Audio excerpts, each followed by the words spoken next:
啊，小心！哎呦，小心小心，我扶你下来，来，没那么矫情，小心啊，慢点，小心小心。来，哎，行李给我，行李给我，小心啊！哎呀，辛苦辛苦。来，这个是吗？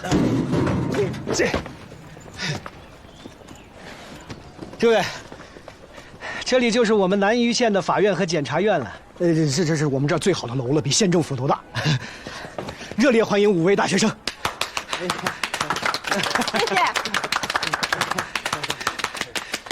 请吧，啊，走，走，来，我来，没事，来吧，我来吧，哎，我来。我叫郑建明，你叫我小郑、大郑、建明都行，就是别喊我老郑。我告诉你，除非我死了，你看我会怎么？哎，好好说话，这法院干嘛呢？闹什么呀？哎，老郑，哎，你是审判员呐？我现在还不是，我是部队下来的专业干部啊。行，我跟你说，现在这里边的东西啊，一个都不能动。这又嚷嚷啥？说疼就疼，你给我抢办公室。停了，我再说的。啥？我们这不是2块牌子吗？检察院、法院在一块儿，办公室就这么几间，不够用。不是，你们这检察院跟法院在一块办公？将就吧，能有块地儿就不错了。好，给。哎，这是我们丁院长，我给你介绍啊。都特意给人家挤出来的，你得给我点时间。你什么时候见过咱们这儿来？丁院长啊，院长，嗯，大学生们都到了啊，来了。哎呀，欢迎，老管，你看看，这不人都来了吗？你说这，你不好好安排行吗？领导不用，我们几个都是想着在实践中来学习，不需要单独的办公室，想着跟老前辈们一块办公。哇。很有风格啊！不愧是京城下来的大学生啊，小伙子，哎，哪个大学的？政法大学，人民政法大学。哎呀，人民政法厉害呀！啊，中国法律的摇篮。哎呀，这几个大学生，你怎么也得分我一半。别想这么一半。行。哎呀，我看看啊。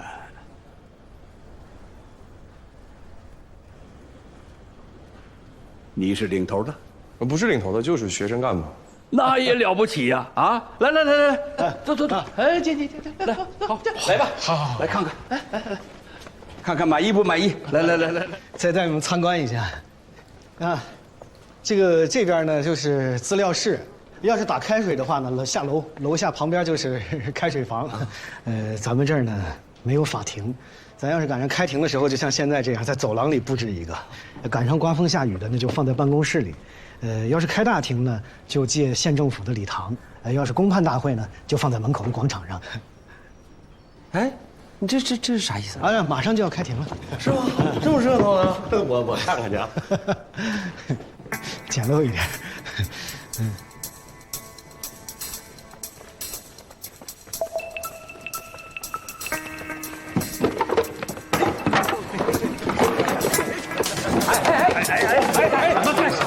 这干什么？别胡闹，这是法庭，过来去！哎，行了。哎呀，行了。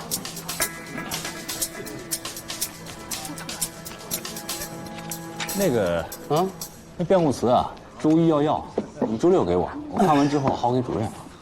哎呦，我现在手里边在猛敲知良那个案子，你要不让那个老秦帮你写一下？谁？老秦。同志，那个您是原告的代理是吧？被告，这牌子让他拿那边去了。啊，哎，那我怎么听着您跟对面代理好像是一个单位的呢？我们俩就是一个法律顾问处的呀。那不对呀，那一个单位的律师怎么能代理双方呢？没有利益冲突吗？有啥利益冲突？就是当事双方怎么能用一个单位的律师呢？不是你就看，我们县就这一个法律顾问处，老百姓打官司呢，基本上都是不请律师的，所以啊，为了推进我们县的法治建设，就派我们来代理，基本上都是不收费。安静。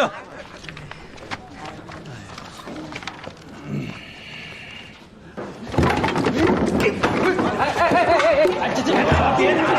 这不就是个牌子吗？啊？抢什么呀？这被告这不就是破坏法庭秩序吗？这审判员也不采取点措施。什么措施？至少得是警告啊、训诫呀，咱们得维持这个法庭的严肃性啊。我明明是原告，他把我的牌子拿走了，我就成被告了吧？明明是我占理啊，他是好人先告状，他成了原告，我怎么成了被告？哎呀，哎呦，都是乡里乡亲的这么点小事，不至于。那怎么才至于啊？殴打审判员？别动手！说话别那么轻。上手！哎呀，这是法院，这是法庭，我这太不像话了！你们都听我说。今天暂时休庭啊，等我们把这个问题解决了再开庭。把牌子给我。哎，老张，哎呀，那个来，我来介绍一下啊。哎，同学们，老张张恩成，以后呢，就是你们的师傅了。别师傅的，院长，我早跟你说过了，我这水平当不了大学生的师傅。哎呀，你这水平很高。老张，我跟你说，是我们这儿呢非常有经验的这审判长，这很多老百姓啊都管老张呢叫张晴天啊，好好带啊，相互交流。好，你们忙好。哎，师傅，我刚才看这庭上就吵起来了，平时也这样吗？老百姓嘛，就不习惯跟法律打交道。他们认为啊，被告名声不好听，认为被告就等于是有罪。有什么办法？下次开庭的时候啊，不摆这俩牌子就是了。不摆牌子啊？不摆牌子，影响判案吗？倒是不影响，可那个师傅，我觉得影不影响判案是一回事，法律的尊严是另外一回事，所以我觉得。老张，人犯已经押到了，准备开庭吧。啊，都到了，不开庭不？那个小郑，你去看看陪审员到了没有？好。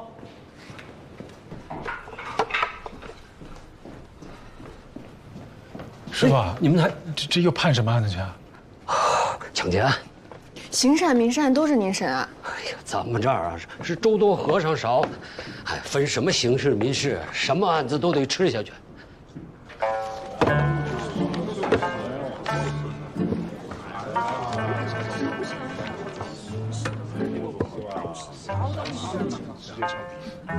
静了，南榆县人民法院公开审理南榆县人民检察院提起公诉的刘二林持枪抢劫案，现在开庭。哎，这么带被告人刘二林一个人审理，律师也是按需互换，真是开了眼。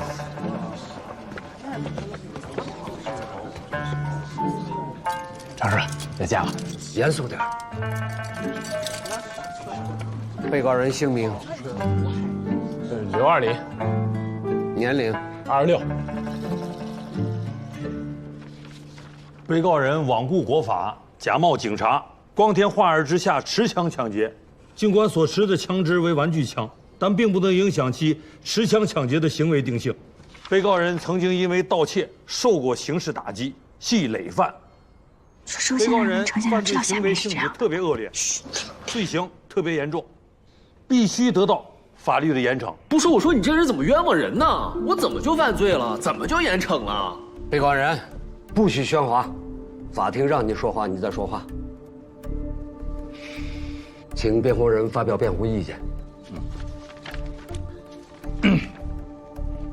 尊敬的审判长、人民陪审员，我受被告人刘二林的委托，南榆县法律顾问处的指派，今天跟李湘律师一起出庭，为被告人做罪轻辩护。刚才啊，公诉人发表的公诉意见，我们认为基本事实清楚，基本证据确凿。但是，我们应该特别指出的是，本案被告人虽然实施了公诉人所指控的犯罪行为，但因为被害人的反抗及逃跑，被告人抢劫的目的并未达到，应该算是犯罪未遂。另外，被告人系偶犯、初犯。哎，他是累犯，不是初犯。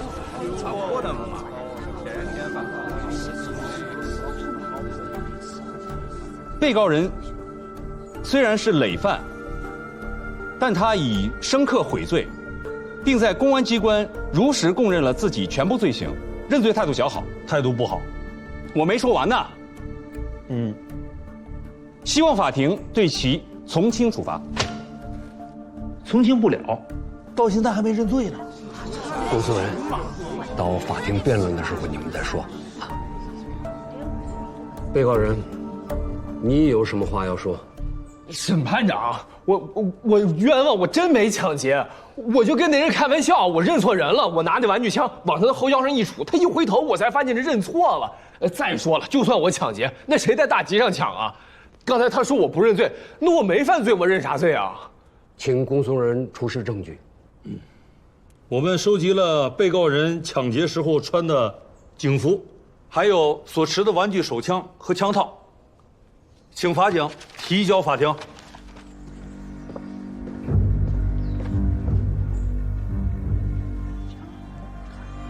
啊，这衣服是我集上6块钱买的，这枪是我的，但是枪套不是我的。你说这枪套不是你的啊？我那是新买的，这也都秃噜皮了。公诉人，这是怎么回事？这公安局移送过来的时候就是这个枪套。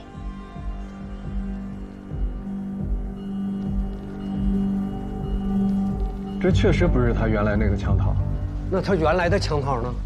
在我们局里呢。我那个枪套太旧了，我就换了换。这是法庭的证物啊，小八，不都是枪套吗？当了证物放在你们法院就没有用了。我这不是想着别浪费吗？胡扯！啊！本来我想着分到司法局，怎么也得让我管几个人吧，没想到给我分到这么一个憋屈的地方。进来，就这样啊，我就给你打10来人啊。坐，我站一会，坐啊。主任，我有个案子想跟您请示一下。什么案子？你说。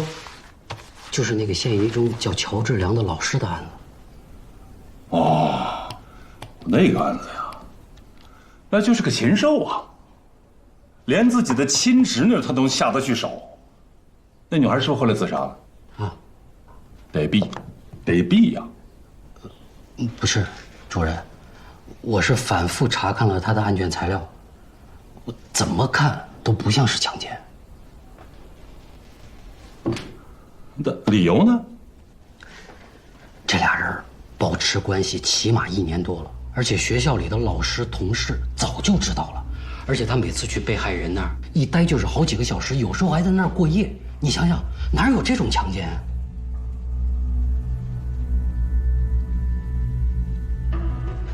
最后一次被他老婆撞见了，女孩子觉得丢人，一时想不开吞药自杀了。但是这种事也不少见啊。李强啊，你啥意思？那女娃活该呗？不，我绝对不是这个意思。那个乔志良绝对是个王八蛋。但是法律总归是法律啊。你说简单点，我不太懂。检察院是按照强奸致人死亡提起的公诉。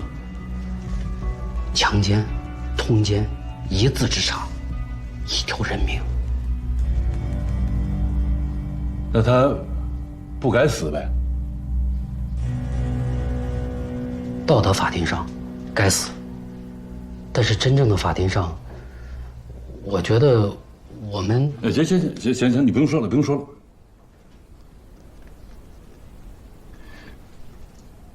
就是说，就算他是一个王八蛋，他也有权利为自己申辩。他如果想为自己申辩，咱就得帮他，是这意思不？对。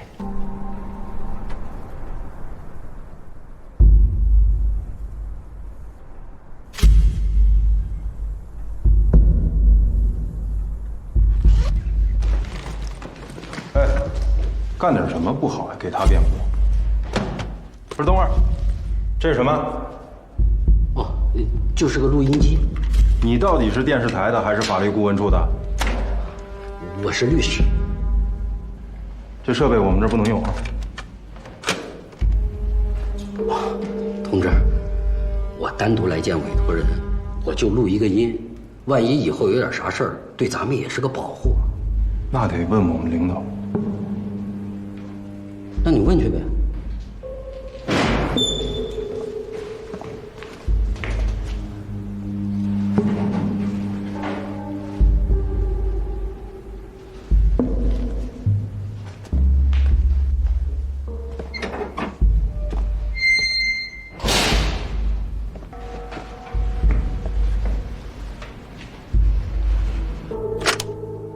你好，乔治良，我叫李湘，是法律顾问处派来的，你的律师。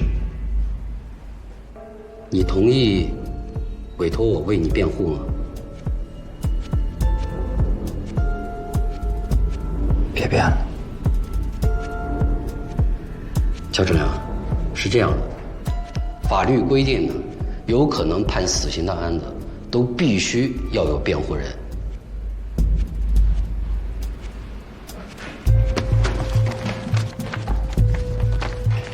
这里是辩护委托书，同意就签字。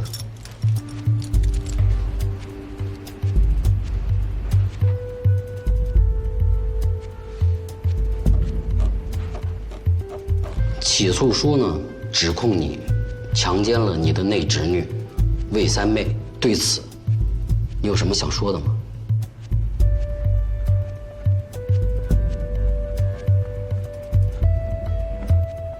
没有。那你是承认强奸了她？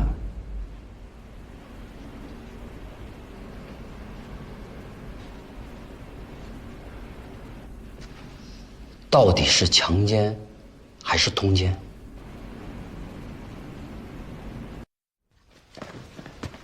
院长，门口让我告诉您，今天旁听的人太多了，怕出事儿。那就别再放人进来了。好，派2个法警，护着点儿那俩律师。好，放话出去。今天谁扰乱法庭秩序，就抓谁。强奸案怎么公开审理了？现在是严打时期，特事特办。是。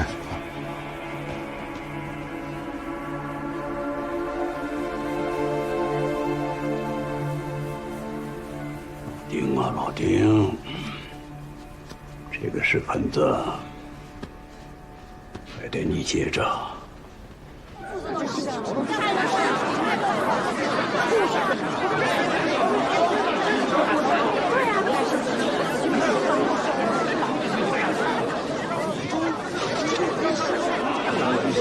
干嘛呀？我特意带的，一会儿谁砸李强我就砸谁，来而不往非礼也能。真的假的？真的呀！我这给我呀！你咋呀？你使劲点。没收了啊？什么没收了？什么就没收？怎么给我带药没收了呢？这法庭上你别惹祸了好不好？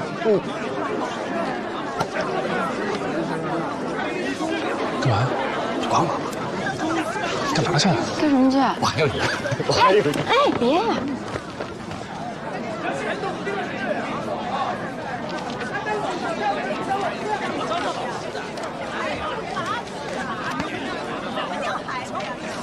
好彩头，一颗红心，两手不过。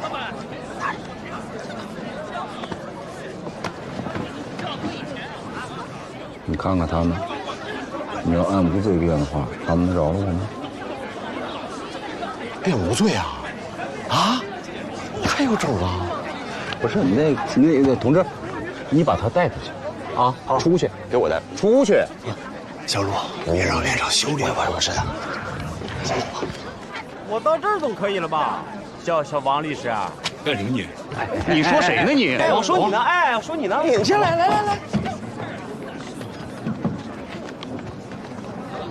安静，全体起立。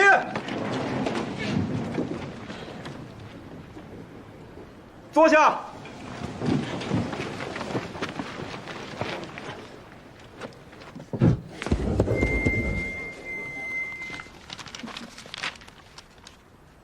南榆县人民法院公开审理南榆县人民检察院提起公诉的乔治良强奸致人死亡案件，现在开庭。代被告人乔治良。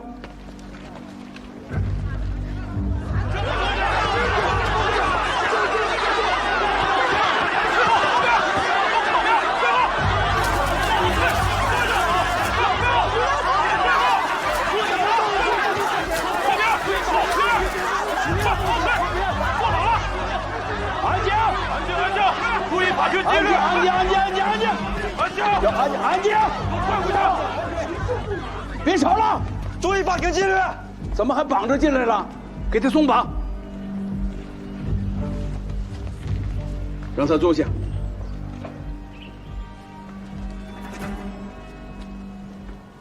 被告人姓名：乔治良，大点声。年龄41，家庭住址：南峪县一中家属宿舍5排3。臭流氓！一中的脸都让你给丢尽了！畜生！这都没出息！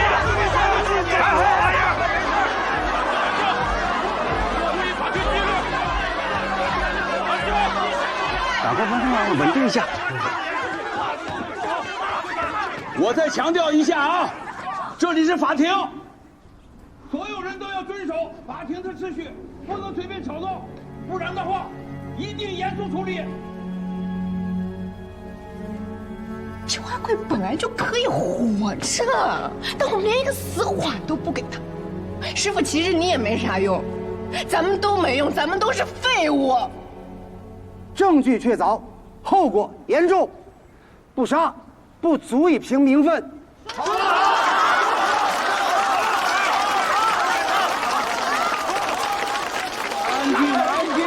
安静！被告人，公诉人指控你强奸，并致人死亡，对此，你认不认罪呀？我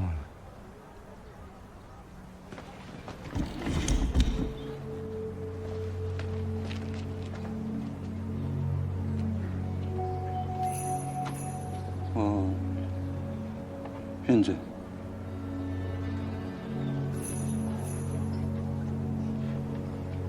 没胜算了。这可怎么办？下面，请辩护人发表辩护意见。偶犯初犯，认罪态度较好啊。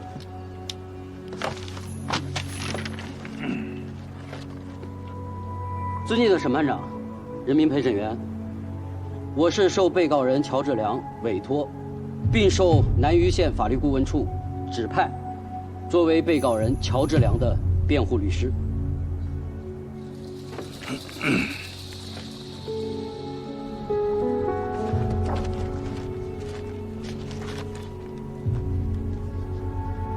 是通奸而不是强奸，其行为不构成犯罪，请求法院宣告被告人无罪。说什么？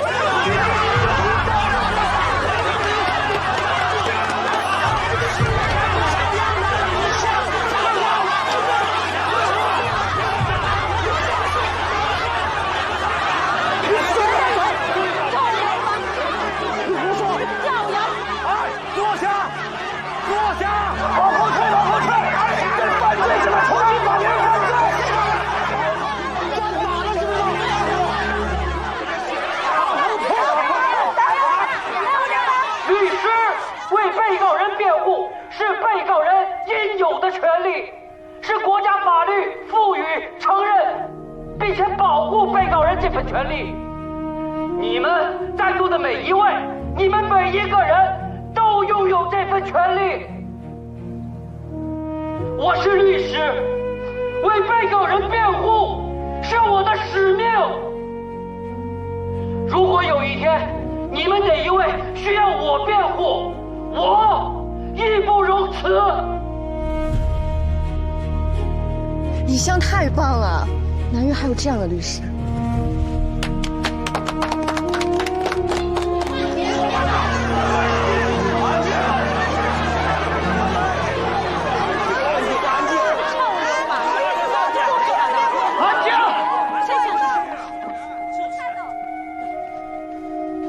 丁院长，我可以继续吗？继续吧。强奸最核心的要件是违背妇女的意志，用暴力或者是其他手段迫使妇女就范，被迫和其发生性关系。公诉人刚才提供的证据材料就能证明，乔治良和魏三妹之间保持着稳定而经常的性关系，长达3年多，近4年之久。他们两个人最短1到2天，最长1周必然约会，有时还在一起过夜。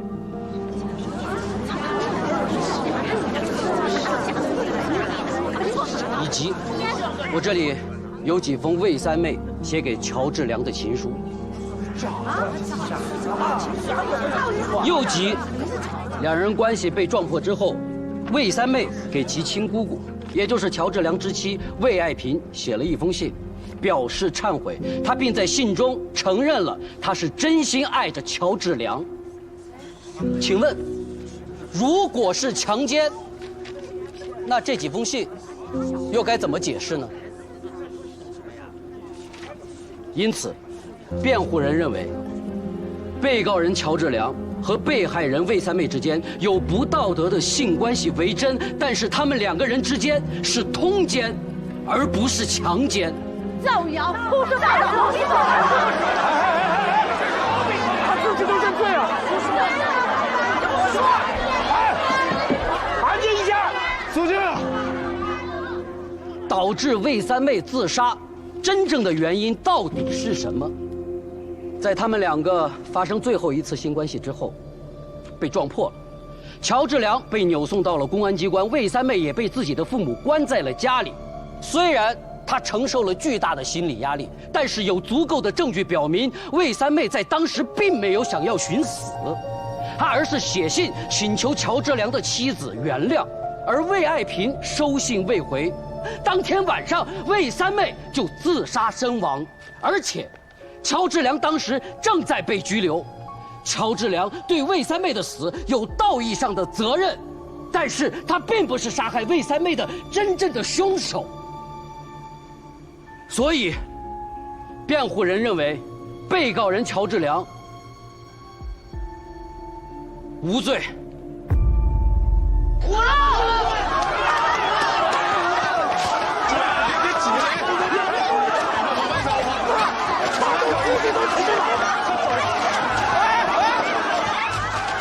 休庭！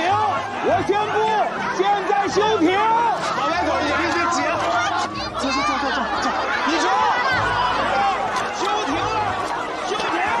还一颗红心呢，就是个炸弹！你掉了石头来崩我一身屎，什么玩意儿这是？别动！你们这犯法！干什么？别动！你别闹！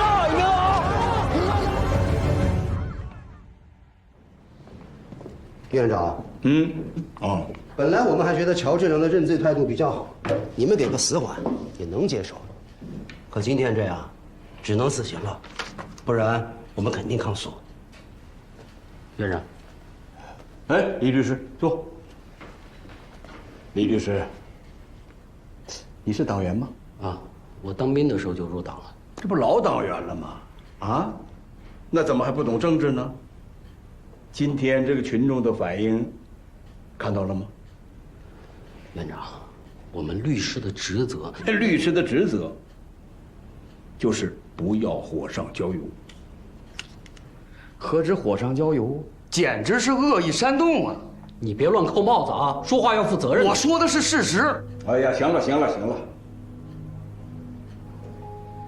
丁院长，这个案子事实清楚，证据确凿，辩方哗众取宠，有意挑战法律的尊严和社会道德底线。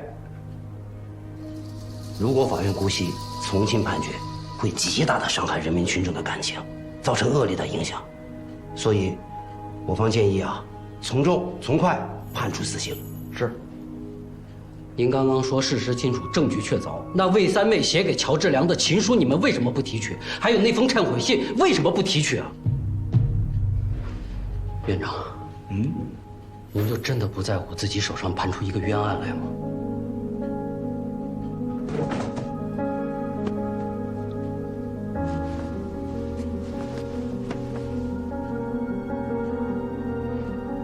丁远，还开庭吗？不开我们走了啊！你这什么态度嘛？怎么不开呢？李律师，一会儿啊，我只是要求你，先不要说话，好不好？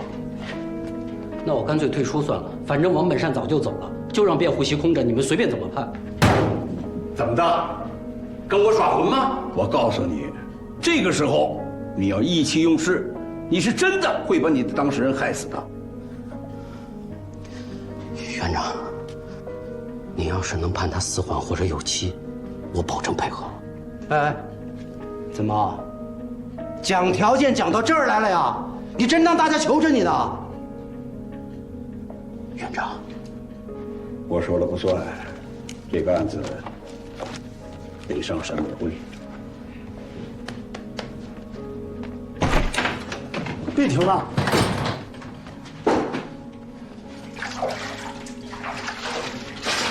这么快？李湘没跟你一起回来？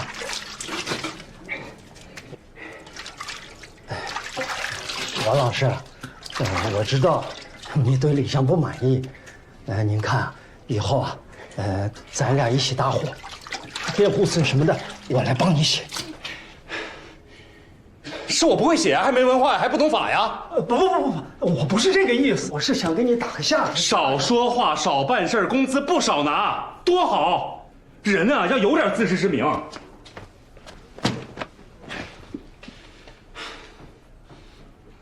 倒是好啊，倒是好啊。老王，你没事吧？能没事吗？哎呦，出什么事了？你说，上一次被西红柿砸，这一次又被鸡蛋砸，按理说应该被砸的人是我呀。消去。不是李湘，你是不是自己去取证啊？算不上。这魏三妹的道歉信，是魏爱萍主动交给我的。人家毕竟是两口子，家庭矛盾归家庭矛盾，但是也不能盼着自己丈夫去死啊！你是不是觉得自己特有本事啊？那封信他不给检察院，单单给你。说实话，他信任我呀，我特高兴。你就不该收，人主动给了我还不收，让他给检察院去啊！老王，那咱是不是太贱了点啊？人家诉死刑，你非说无罪，人家拿不到的证据你能拿到？你这不是公开朝检察院的脸上抽他嘴巴吗？回头把我也烧上！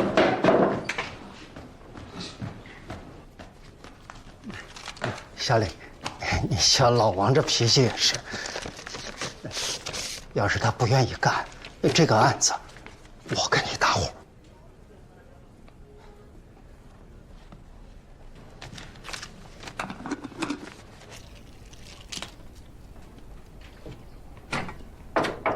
是。洪主任。老王。洪主任。来。不，再赶紧怕噎着。这个水呀，我战友从新疆带来的，舀一碗水，你就吃吧。行。那个洪主任，就是乔治良这个案子呀，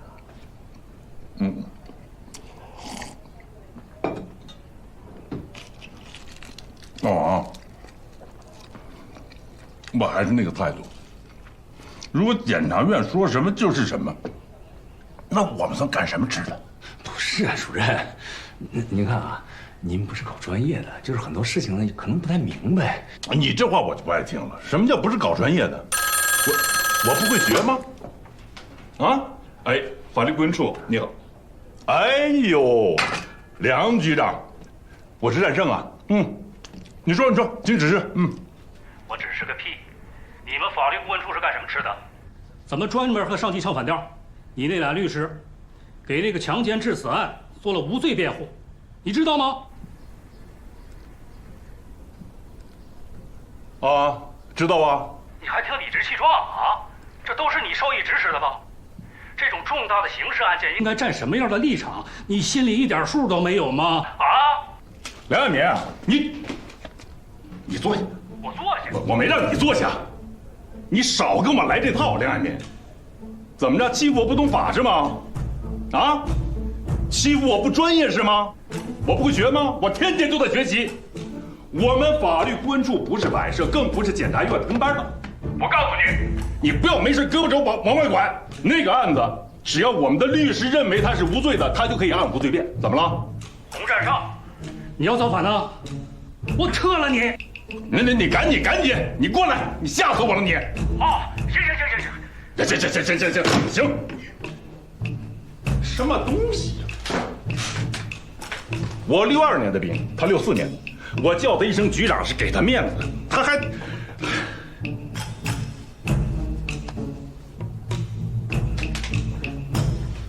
老王啊，怎么了？不舒服了？我最近有点窜稀。哦，那个案子我就不想变了，怕身体受不了。不，窜稀就不要吃西红柿了，你放不了啊。给您放上。那行了，主任，你先忙着吧。我先走了。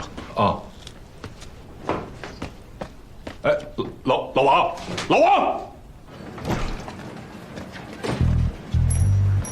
李湘，哎，你怎么来了？请容我向李大律师致以最高敬意。你就是南域的骄傲啊！我怎么敢当？我说实话，这一次啊，我能有这勇气啊，我得感谢你们。感谢我们啥呀？在肖阿贵的案子上，是你们鼓励了我，让我知道了什么叫知其不可而为之。我现在浑身都是使命感。走，喝酒去。走，喝酒。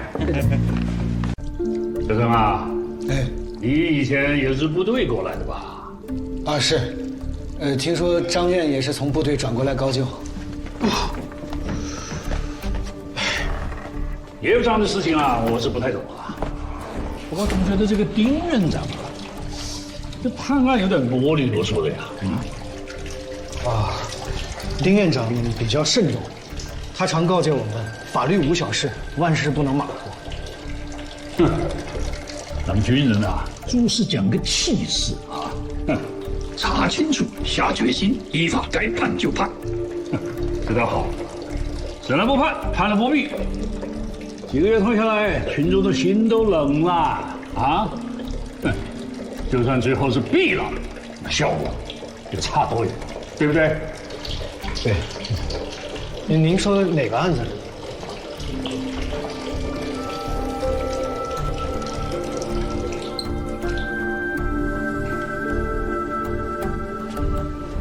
辩护人说的也不是没有道理，这两个人保持了将近4年的这种关系，期间女方给男方还写过情书，说通奸，也不是一点可能都没有的。好，张院长，对这个案子，您的意见是？这个案子嘛，你们谈啊，你们谈。我不懂法，又是刚来的，我的意见不作数。张院长，您这太谦虚了。您这是上边派来专门监督我们工作的，所以您的意见非常重要。好，那我就说出来供大家参考吧，好吧？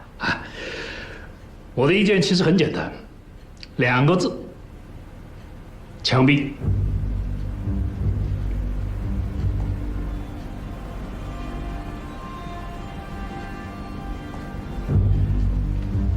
李院长，这个案子要是不判个死刑立即执行，你觉得人民群众能答应吗？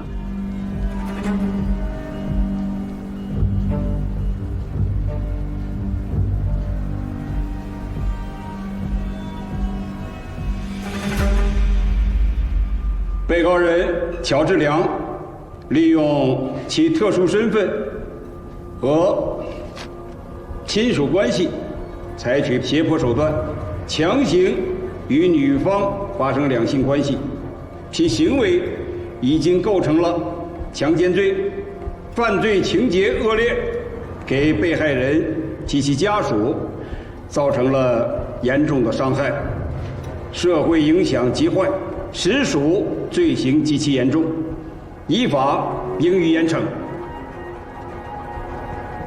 依照《中华人民共和国刑法》第139条之规定，判处被告人乔治良死刑，剥夺政治权利终身。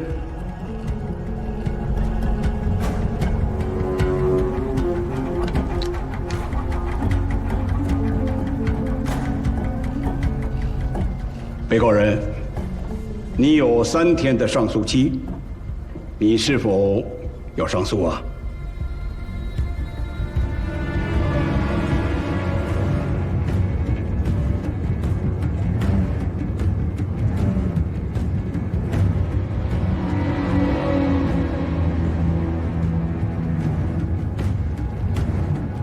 把被告人带下去，闭庭。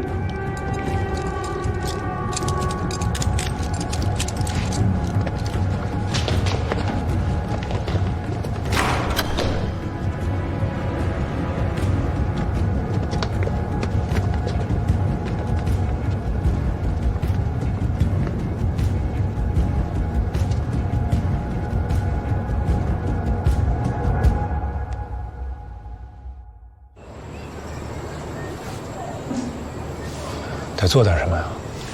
也就别添乱了。丁院长够敲头烂额的，说来了个什么张副院长，其实就是督军，没事就捏的。你还心疼上啊？真是干部理解干部。那老子丁文强不瞎判吗？虽然强奸的不至于死刑嘛。你屁话多。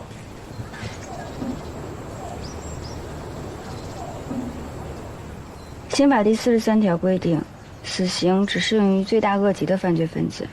对于应当判死刑的犯罪分子，如果不是必须立即执行，可以判死缓。这个案子，就算是判死刑，也没有必要立即执行吧？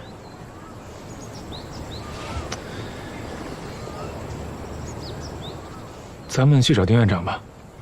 我那个，刚刚看到院长在办公室呢，我们现在过去还来得及。走，回说丁仲祥。走。预告院你去不去？去啊，为啥不去啊？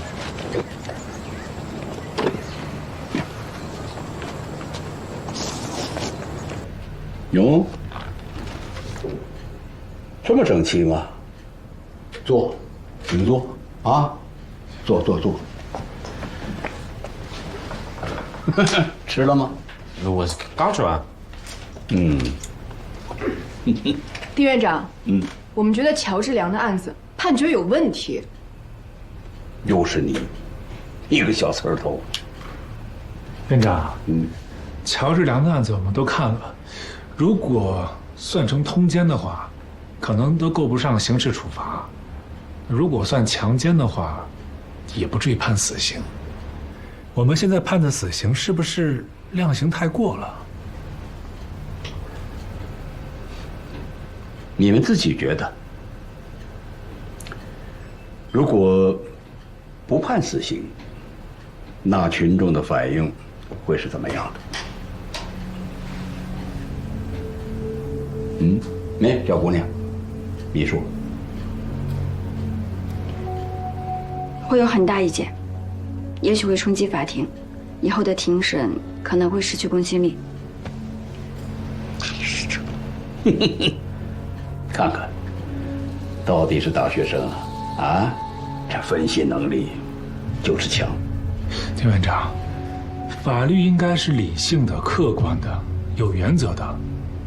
我们的判决结果不能被群众的情绪左右啊。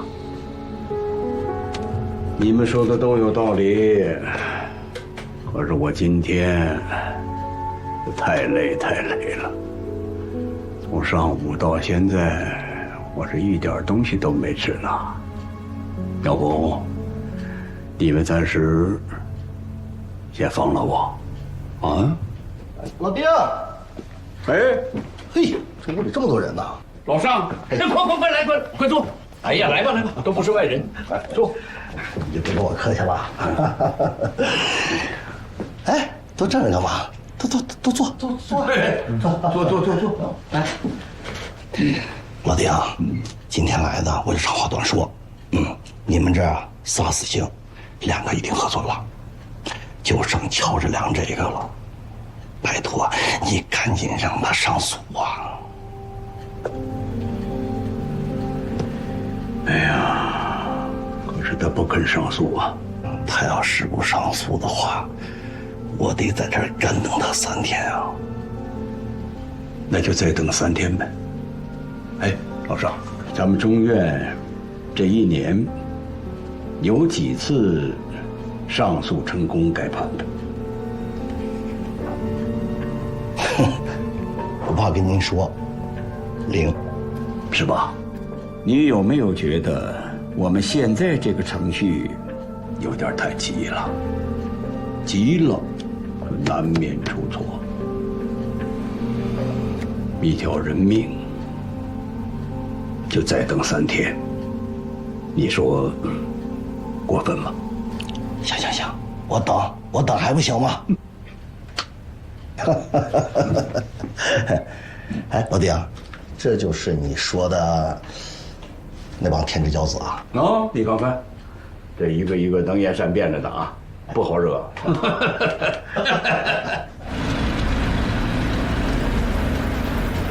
以前的上诉期限是10天之内，现在缩短到了3天。如果马上上诉，就立即驳回。死刑会比较特殊一点。这是当下形势的需要吗？对，驳回几乎成了默认选项，这就造成了你说的那个效果，上诉反倒死得快。那你还劝乔治良上诉？我想坚持一下，我觉得他还有一丝希望。你现在是为了自己的不甘心，还是为了当事人好？你分得清楚吗？乔治良的案子不一样，我想坚持到底，哪怕只有1/1000的希望，我也不想放弃。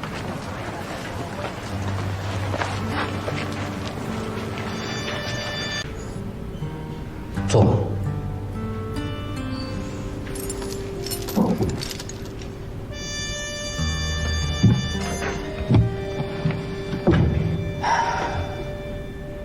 我这次来呢，是想最后问你一次，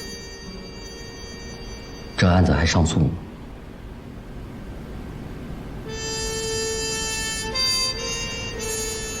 如果上诉的话，我不敢保证结果，但是我一定会竭尽全力的。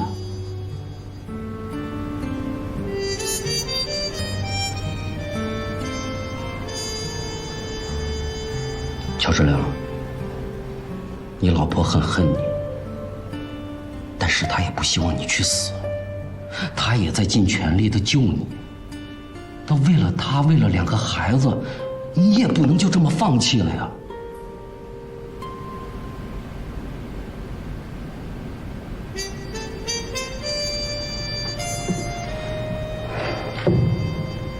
死刑案件是可以上诉的，你继续委托我好不好？啊，到2审的时候，我一定会为你积极争取的。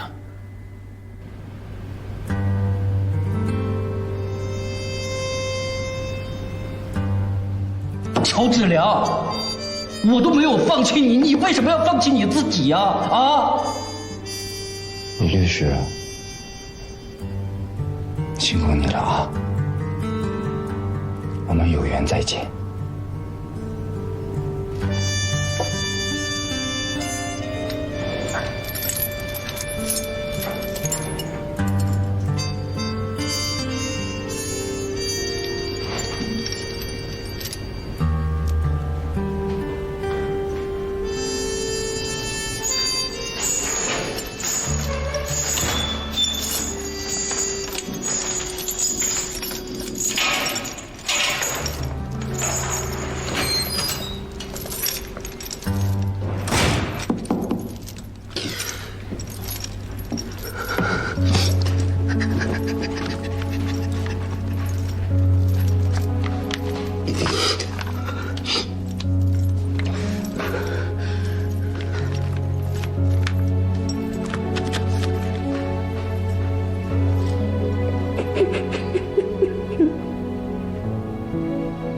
李湘只是正常的履行了一个辩护律师的职责，就为这，你们要逮捕他，这个影响可不好啊！好，你等一下。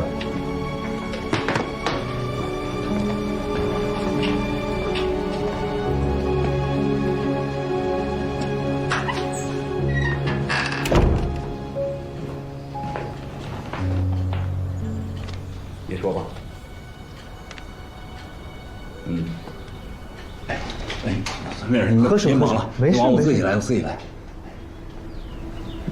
喝水，喝水。哎。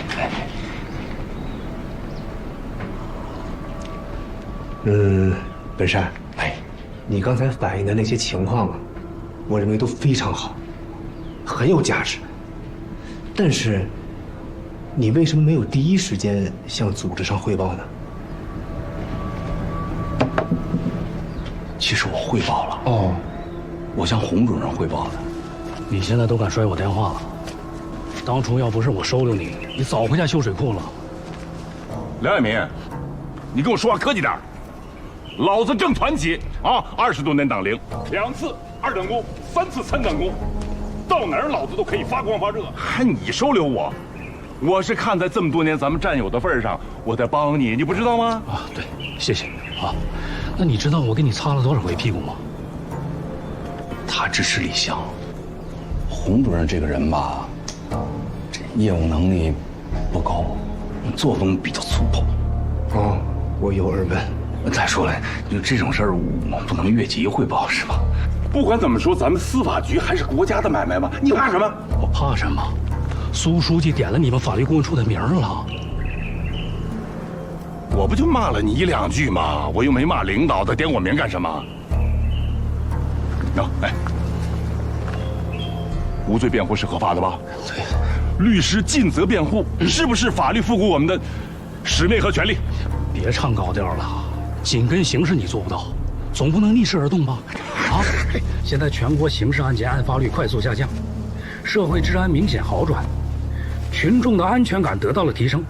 在这个节骨眼上，你来个死刑变无罪，强奸致死变生活作风问题，你知道你放了颗多大的卫星吗？哎，那在组织找上你之前，你是怎么做的？我坚决和李湘斗争。但是还是不够坚定，是吗？孙秘书，我真斗不过他们。他们就是拉帮结派的，在顾问处搞小山头。你说我，所以你就明哲保身了。没关系，本山，你的立场我们是清楚的，不然就不可能有今天的谈话了，明白吧？明白。哎，治病救人，亡羊补牢嘛。哎。没关系，别有顾虑，把你了解的情况如实的、尽量详细的向组织上汇报，因为你作为第一见证人，你说的每一句话都是很有价值的。好，有这么严重吗？我告诉你，你别不识好歹，赶紧主动做检查，别到时候我想保都保不住你。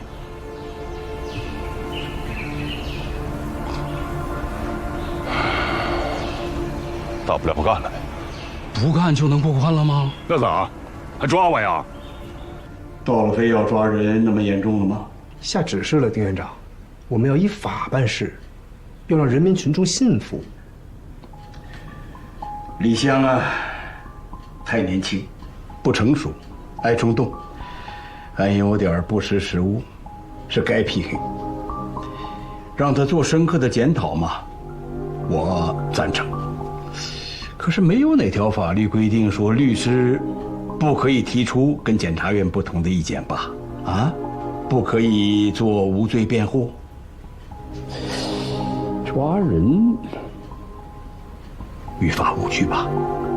他公然对抗组织，他包庇罪犯，他向罪犯泄露国家机密，他还没有违法犯罪吗？泄露国家机密？对呀。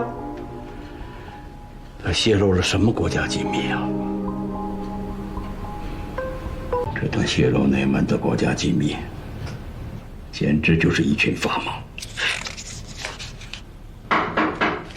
请进。丁院，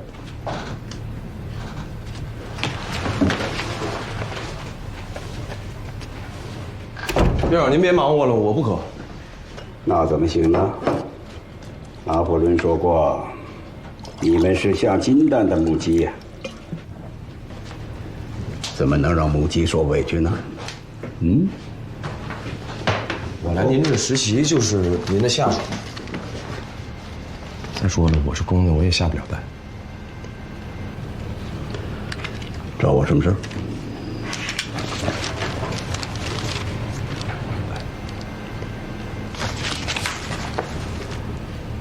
李湘律师履职记录。什么意思？丁原，去年1年，李湘律师受理的案件一共有36个，其中刑事案件19件，包括指定辩护15件，均做了罪行辩护，还有17件是民事责任，调解成功率高达70%，其中10件他没有收取任何的费用。所以呢，说明什么？这当然能说明李湘是一个很好的律师啊，尽职尽责、认真、专业，受人爱戴。丁原，我听说因为李湘给乔治良做了无罪辩护，有人要抓他。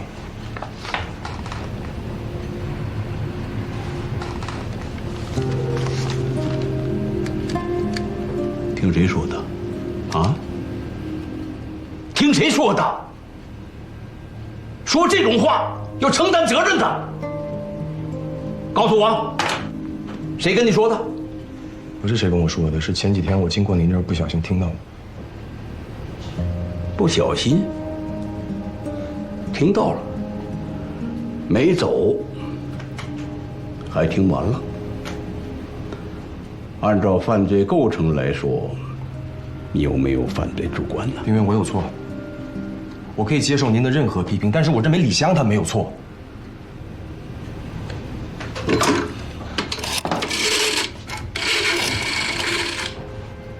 小郑，你过来一趟。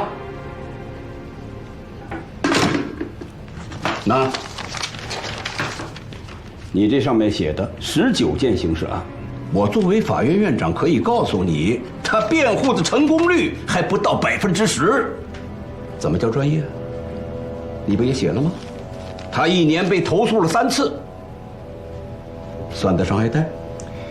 丁院，就现在这个社会情况，刑事案件辩护成功率能到10%就已经很不错了。还有那3次投诉，有2次是因为他给坏人辩护，这说明不了什么呀。维护委托人的合法权益是律师的法定职责。如果他认为乔治良无罪，他不提出来，这个是他的失职。他的辩护意见，法庭可以采纳，可以不采纳，但是不能因为他的意见跟公诉方不一致就要抓他吧？说了吗？没有。接着说。国家现在提倡改革政法工作，我觉得南余能有李湘这样的律师，是南余的福分。如果我们这么对他，院长，将来律师在法庭上就真的成了装饰品了。进来，岳院长啊，跟总务说一声，把这个门给我换了，都漏风了。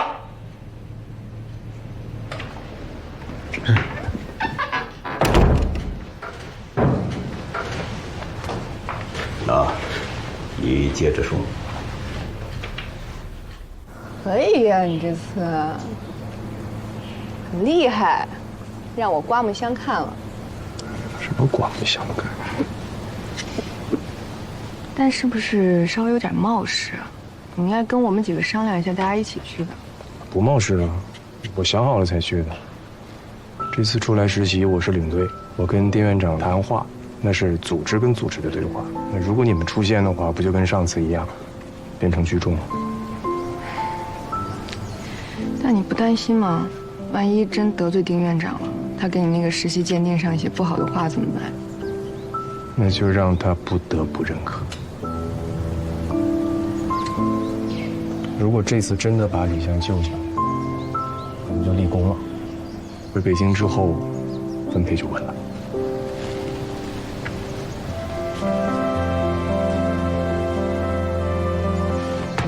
这次回家发生什么了？你还没跟我说。没发生什么。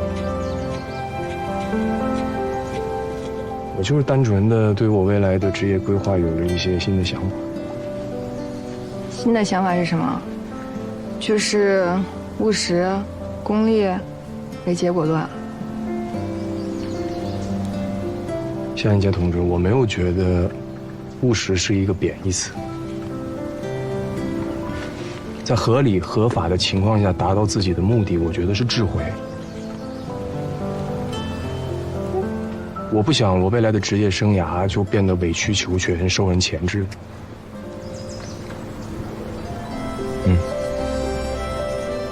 我想留在最高法最高检。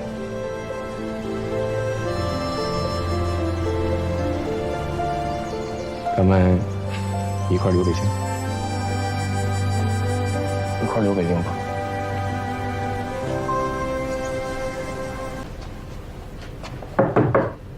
来哟，来。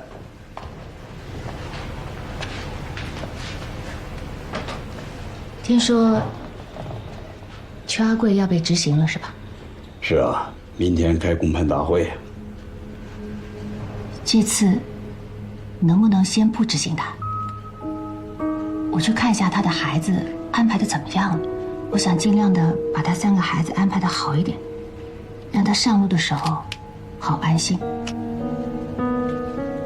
我知道你对这个案子心里放不下，但是不要忘了，案子判完了，已经是这个结果了。你放下放不下，你都得放下。是，更没有必要去跟案犯有更深的接触。其实我这么做是为了我自己，我想睡觉的时候能够安心一点。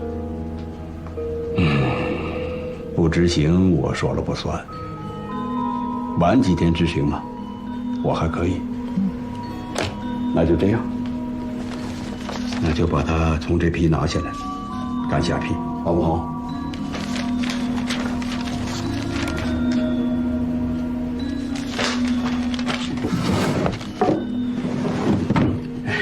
可以了吧？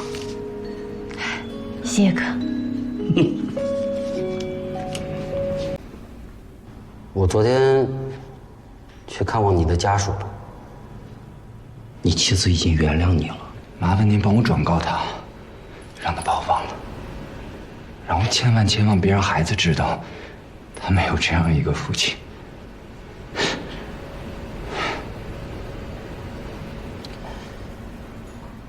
明天是上诉期满的最后一天，我希望你为了你自己在最后一搏，好吗？啊，你什么都不用做，你只要同意，然后继续委托我，剩下的交给我去跑就行了。魏三妹就是我杀的，是我害了她。你觉得我还有什么脸能活下去？我就该被枪毙，我该死，就该被枪毙。我该死，我该死。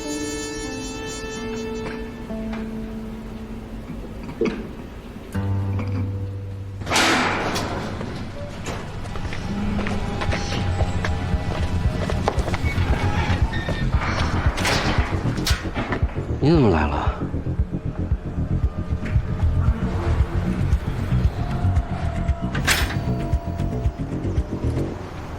我不相信。我也不相信，所以让老于去问了丁院长。那他怎么说呀？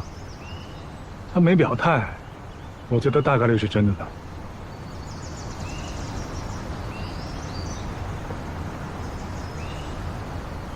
那就算是真的，我能怎么办？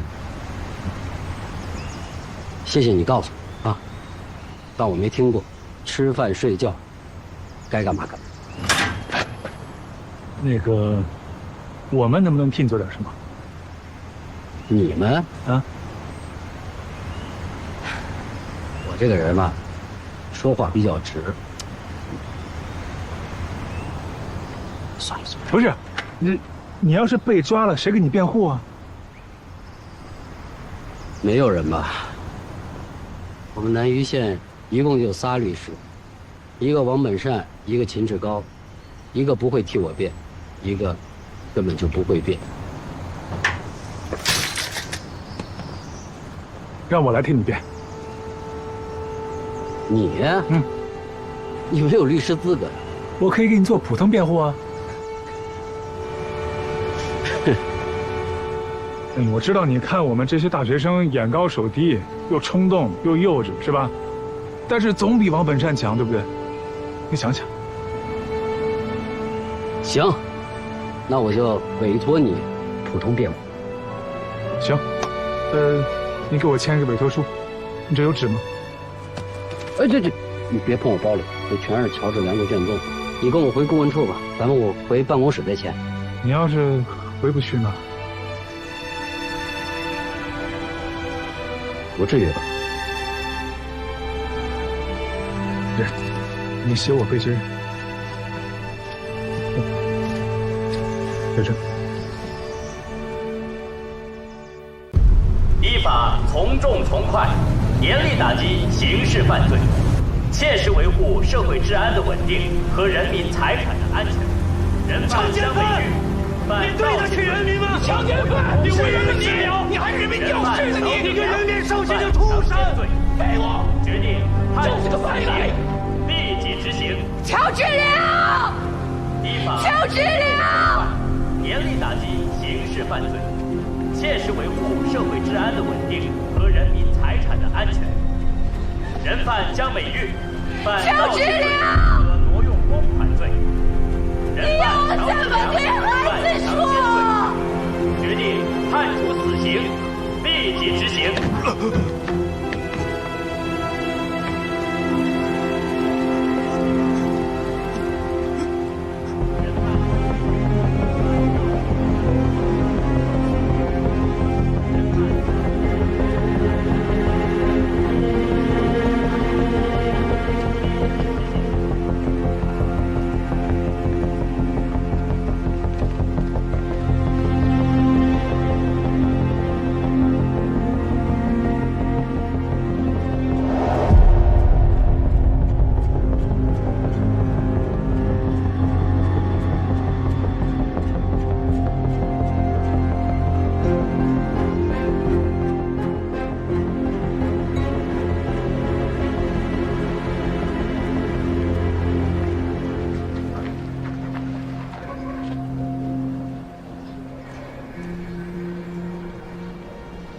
我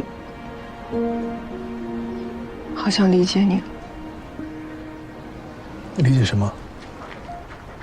对不起。我不知道你说什么，但是你不用向我道歉的，无论为什么事儿。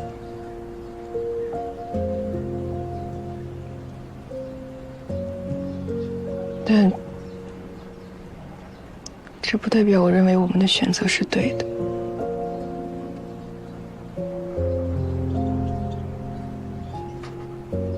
我也不咋地，还不如你呢。